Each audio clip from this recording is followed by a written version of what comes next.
Hey everyone, hope you can hear me okay. I'm trying out some new equipment. Welcome to Twanger's Turntable. I'm Twanger, your host.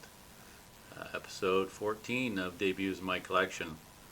And shout out to everybody in the vinyl community and all of you watching on YouTube. Although I know there's not a whole hell of a lot of you, but I appreciate it nonetheless. Remember to give a thumbs up, to like it, subscribe, and leave a comment. It's always welcome. Today, just several CDs that I'm doing in the debuts in my collection today. And if you've not seen any of my videos previously, wow, that is right in my sight line, isn't it? I think that should suffice. At least not right in front of my face. I noticed the image, the resolution keeps changing on this little device I'm using. I think it's trying to adapt to the lighting. I don't know. But in any event, I'm not messing around with it too much. Just going to jump right into it and do the debuts that I do have. They're all on compact disc today. But yeah, shout out to all the friends, family, everybody watching. I do appreciate it. January 1967 for this debut, and arguably one of the best debuts of all time. Fan or not a fan, I would suggest that most people have heard tell of this one. And it is the debut by The Doors. The Doors. That sounded funny. The Bears. The Doors, 1967. Jim Morrison and the crew, obviously. Kind of a groundbreaking album for that time. I just have this on compact disc. I do not have it on vinyl. Truth be known, I'm not necessarily an over-the-top huge Doors fan. I do appreciate them. I'm more of an appreciator of most types of music. As opposed to being fans of any particular bands per se. But as I've often alluded to, my preferred music is the hard rock, metal variety, but I do like lots of different genres. So yeah, definitely 1967 Doors, pretty strong debut. My opinion, I mean, it's obviously probably my favorite Doors album. Morrison Hotel probably is a pretty good one as well, but this debut with Break On Through, I mean, what else is on here? Light My Fire, of course, the long version, the album version on here, and then the end where he goes off on his spiel. But yeah, pretty good debut, and that came out in January of '67. I think sold about 4 times platinum. I don't know how many millions of copies it sold since then. I didn't go that in depth to check it out. Feel free. And as I've done in some of my more recent videos, I will provide a playlist down below with the artists included in this video, just to sample some of the tunes off of these specific albums. Again, with 1967, it's got a huge following, but in 1967 when this was released, it's the Velvet Underground and Nico. I think originally it's on record as saying only sold about 30,000 albums within the first 4 or 5 years, so it didn't sell all that great. But another thing that's also been said about it is out of those 30,000 albums, I think it's Brian Eno that said that, everybody who heard it started a band of their own, so very influential. Andy Warhol produced and artwork, obviously. The original pressing, if you can happen to find one in the wild, very rare.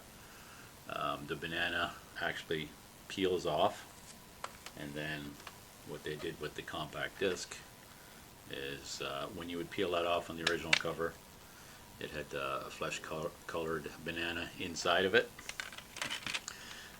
I guess some Japanese company did reissue it, and including the original artwork and the peeling banana back in 1980 or in the 80s sometime.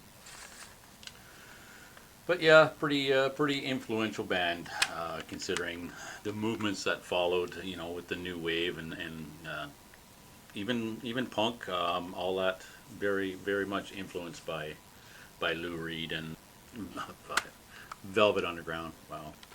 But anyway, sorry about that. So 1967, The Doors, the Velvet Underground, both debuted. I think as of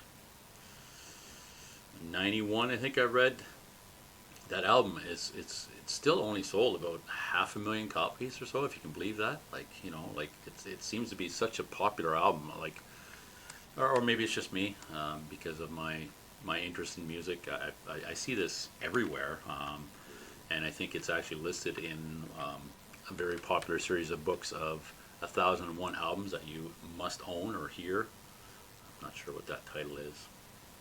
I'll make a correction in the comments below if I've got that incorrect, and maybe a link as well. Great book to read as far as you know, if you're into music.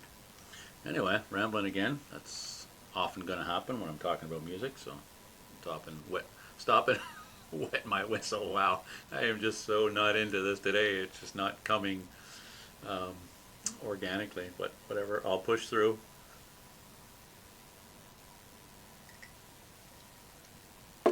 Next up, we're gonna fast forward all the way to 1988. So the 80s were a very different time in music. I guess all these decades. It depends where you're coming from, but this one from '88 is "Living Color and Vivid." Really good album, and as a debut album, got a lot of airplay. Actually produced by, and he also appears on some of the tracks, Mick Jagger from the Rolling Stones. Was a big fan of these guys, and produced them and promoted them and whatnot. And, you know, they were very popular in the late '80s, early '90s. But cult of personality. I mean, I would suggest anybody who has not heard that song does not listen. Either A, doesn't listen to radio, which maybe not so unusual nowadays with all the streaming and whatnot, but a friend of a friend or somebody who has played that song for them, or you've heard it on different television programs or whatnot. I don't even know what exists these days for musical video services because I just don't watch it. But yeah, Cult of Personality, Open Letter to a Landlord, a lot of good tunes, Glamour Boys, and it's a hard rock. Some may even classify it as metal, hair metal. I don't know, but.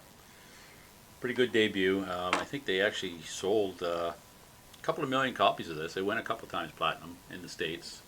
Not sure about globally, but obviously a huge album for them. Or the album that really broke them, and they became a household name, and certainly in North America. Coming back to north of the border here, up in Canada, and this one was released in March of '89. I remember this one quite vividly. Vivid, Living Color. No pun intended. It just happens. But yeah, this one, 1989, May of 80. Was it May? March of '89. I just said that. Atlanta Miles from Canada here, her debut, and of course, many hits off of this one. And I can't say that I particularly know all of them. I just remember it at the time. It was played everywhere. It seemed like. With my brother and his wife, a lot of the places that we would go to with his friends and whatnot, it would be playing. Still got This Thing for You, Love Is, Black Velvet, of course. You know. Get that sleeve out of there.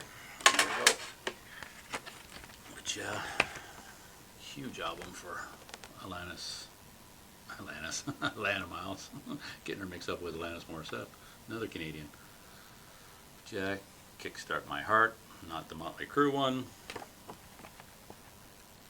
Yeah, did quite well with this album. I think it went 4 times platinum, gold, diamond, different parts of the world, but it was essentially globally did very well. I'm not so sure what she did following this, because I can't say that I'm a huge follower, a fanatic of her music or anything, but definitely a solid debut.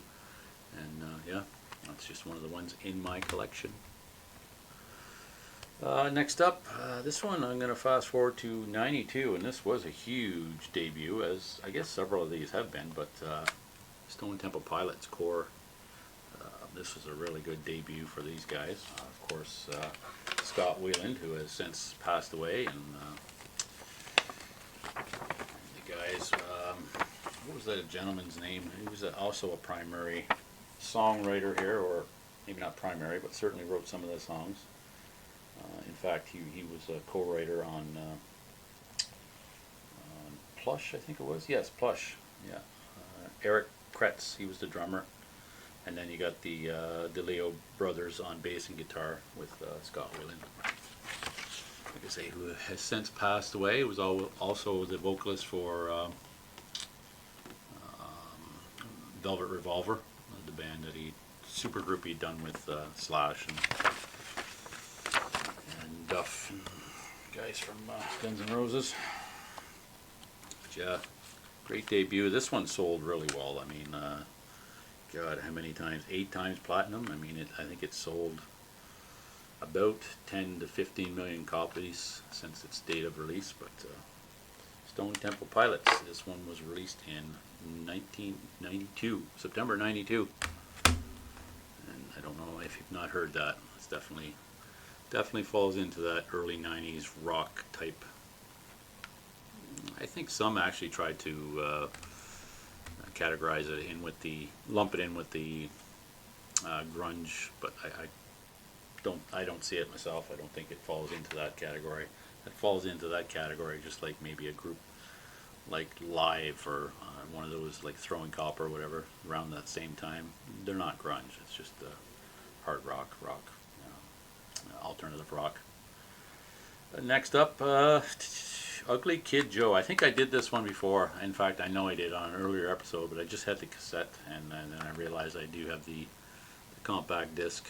America's Least Wanted. They did an EP prior to this, but this is essentially their debut, and it's got the Cats in the Cradle cover tune by Harry Chapin, and written by Harry Chapin and his wife Sandra. And that was the big tune off here. No, it wasn't the only big tune off here. What else was on here? I remember there was another one. Everything About You. Yeah, that's the one. Yeah, so that one did quite well for them. And the cover on that, I don't know if you noticed, it's basically a cartoon of the Statue of Liberty and the little dude giving the middle finger. I think a lot of the the copies that came after had an image of an alternate cover where the little dude there was, the mascot had his hand taped up so his finger was covered. It was offensive to somebody, I guess, so they had to change the cover. That's a debut. That was from 92. A debut from 92. America's Least Wanted. This one is also from 92. This is June 92. Kind of a stoner rock, ska, I don't know, but Sublime. 40 Ounce to Freedom. Yeah. Funny enough, the didn't do all that well until the passing of the lead vocalist in 96, a couple of months after I think that would have been their third album at that point. The lead vocalist died in 96, and that's when Sublime really became popular, to my recollection anyway. Again, not necessarily a huge Sublime fan, but I do appreciate their place in music, as is the case with most of these. I don't necessarily give them regular spins on my system, but I do have them in my collection, and yeah, so I'm sharing what I do have. Pretty decent. When I listen to it now, I do like it more than maybe I did at the time. Sometimes things grow on you, music. But yeah, it's a good listen. I do like it. Next up would be from 95. Bradley Nowell. I couldn't remember his name. Bradley Nowell passed away in 96. That was a vocalist for Sublime. Next up, 1995, and Garbage. Garbage, their debut. What was her name? Shirley. Should know this because it was no, it wasn't a funny name. It was just Shirley Manson. So a name like that. Shirley Manson was the lead vocalist. Also on here was Butch Vig on drums, who I think probably much more famous for his production. He did the production on Nevermind, Nirvana. Did a lot of stuff. He did, I think, the Smashing Pumpkins. Can't remember. Gish. Gish. I think it was Smashing Pumpkins Gish that he produced. But many albums, actually. Not just that one.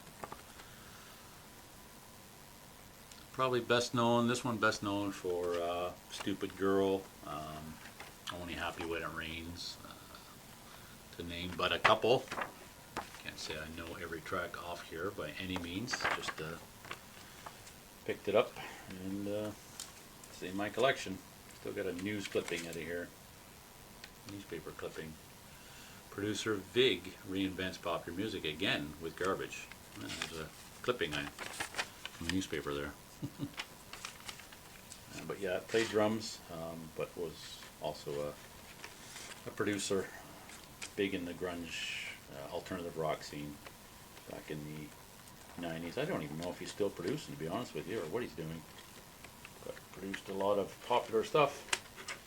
But yeah, this one from Garbage, I think it went a couple of times platinum. 4 million, I think I read that it has sold globally. Next up is from July 1st, 1997, July 1st. The debut by Limp Bizkit. $3 bill, y'all. This would be probably best known, I think, I don't know, not being a huge...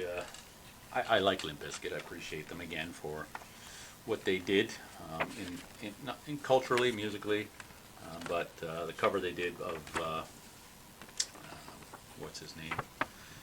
Gotta have faith, faith, faith. Oh my God, I was never a fan. He was a member of Wham.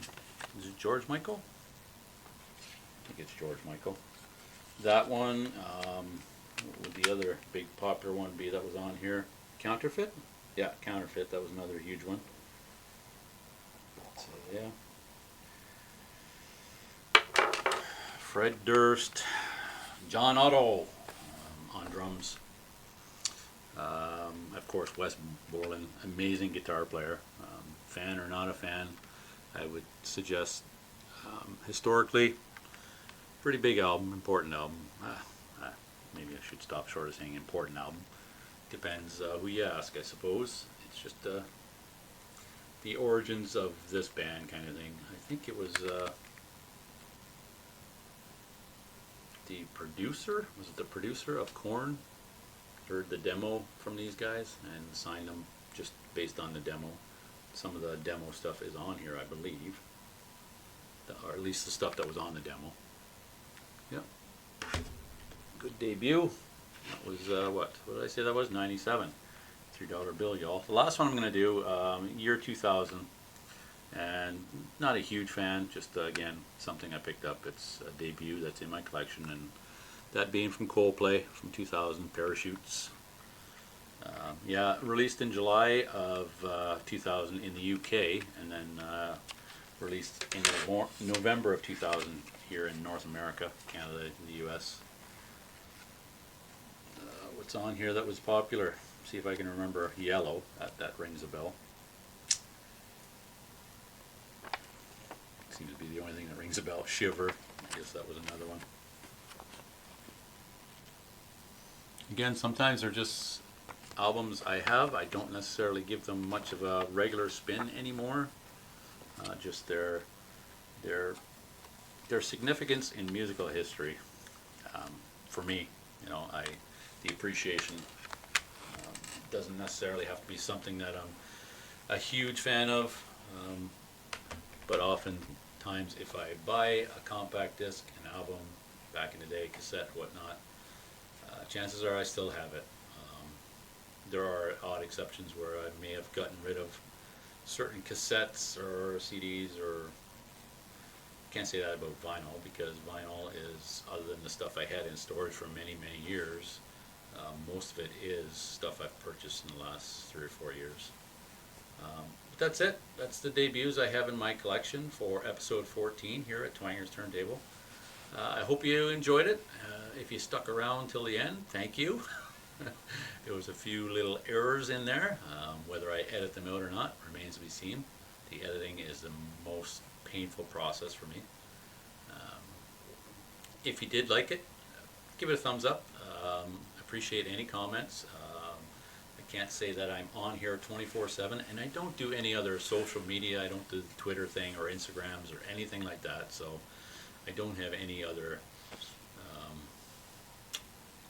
medium to share this stuff. So I was doing some short little videos on Facebook, on my page, but even that got blocked. I guess it's amazing. It's 10-second clips or whatnot, but whatever. I guess that's their prerogative. It's their property, and of course these artists don't necessarily want their stuff being shared, whether it's love or dislike, or they just don't want whatever. It's their property, so they have the right. So leave it at that. Thanks everybody for watching. Sound like a broken record. I'll see you on the next episode. I think I might have one more. I may have said this before too. I may have one more of my episodes for debuts in my collection. I do have a few more vinyl. I picked up a few recently at mom and pop store, so a couple of them in there were debuts, so I'll be sharing those. But yeah, that's it. That's going to do it. Enjoy the rest of your day. Be well, and take care. Take it easy, everybody. Cheers.